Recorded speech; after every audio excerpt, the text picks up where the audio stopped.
پاکستان کی جو کوششیں تھی وہ 100% کامیاب ہوئی. اتنی بڑی جنگ وہ رک گئی ہے الحمدللہ. اور کتنے دن ہو گئے کہ جنگ رکی ہوئی ہے. چھوٹی موٹی جھڑپیں تو ہمیشہ ہوتی رہتی ہیں. تو الحمدللہ پاکستان کی برکت سے، فیلڈ مارشل صاحب کی خصوصی کاوشوں کی وجہ سے یہ جنگ رکی ہے. یہ 100% اس کا نتیجہ ہمیں ملا ہے. اسی طریقے سے جب اتنی بڑی جنگ ایک دفعہ رک جاتی ہے تو بالآخر لوگ کہیں نہ کہیں جا کر بیٹھتے ہیں اور اس کے نتائج نکلتے ہیں.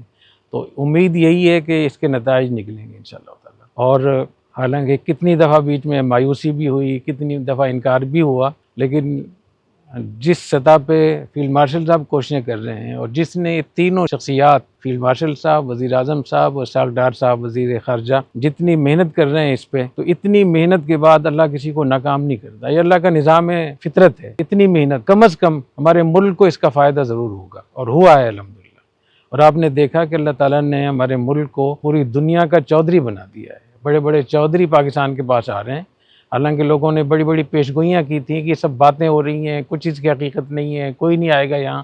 لیکن دنیا نے دیکھا کہ یہاں آیا اور پھر دوبارہ بھی آئیں گے، پھر بھی آئیں گے. تو ایک تو یہ میں کہنا چاہوں گا کہ پاکستان کی ثالثی 100% کامیاب ہوئی ہے. باقی یہ کہ 47 سالوں کا جھگڑا ہے اور اتنے بین الاقوامی اس میں مشکلات ہیں. بین الاقوامی جو اسٹیبلشمنٹ ہے اس میں بھی بہت ساری ایک اسٹیبلشمنٹ وہ ہے جو امریکہ کے ساتھ ہے، ایک جو اسٹیبلشمنٹ ہے وہ اسرائیل کے ساتھ ہے، اور وہ بہت طاقتور ہے. وہ یورپ میں بھی ہے، وہ امریکہ میں بھی ہے، اور خلیجی ممالک میں بھی ہے، اور یہ ایشیا میں بھی ہے. تو اتنے سارے خطرات کے باوجود جنگ کا بند ہو جانا، مذاکرات کا شروع ہو جانا، ایک دور کا پاکستان کے اندر ہونا، اور اتنی دنیا نے دیکھا کہ دنیا کے سامنے ہوا. اور اس کے بعد پھر جس طریقے سے آرمی چیف فیلڈ مارشل صاحب وہاں ایران گئے اور مستقل وہ دوروں پر ہیں اور باقاعدہ 24 گھنٹے وہ کام کرتے ہیں. کبھی کسی ملک کو فون کرتے ہیں، کبھی کسی صدر سے بات کرتے ہیں، کبھی کسی سے. تو یہ کامیابی کے علامات ہیں، اور جیسے جیسے وقت گزرے گا تو مزید اس کے نتائج ہمیں ملیں گے انشاءاللہ. تو اللہ تعالیٰ سے امید رکھنی چاہیے، اور خاص طور پہ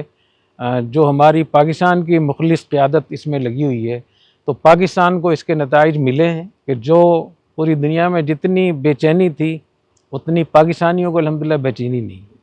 اور اس بندش کی وجہ سے، جنگ بندی کی وجہ سے اس خطے میں جو مہنگائی کا اتنا بڑا طوفان آ رہا تھا، تو وہ طوفان رکا ہوا ہے. تو اللہ سے امید رکھنی چاہیے کہ انشاءاللہ تعالیٰ یہ نتائج، یہ مذاکرات نتائج ہیں. اور یہ اس قسم کی جنگوں میں بہت مواقع پیش آتے ہیں جس میں لوگ مایوس ہو جاتے ہیں، انکار ہو جاتا ہے، لیکن بالآخر ان کو بیٹھنا ہی ہوگا انشاءاللہ تعالیٰ، اور پاکستان آنا ہوگا انشاءاللہ.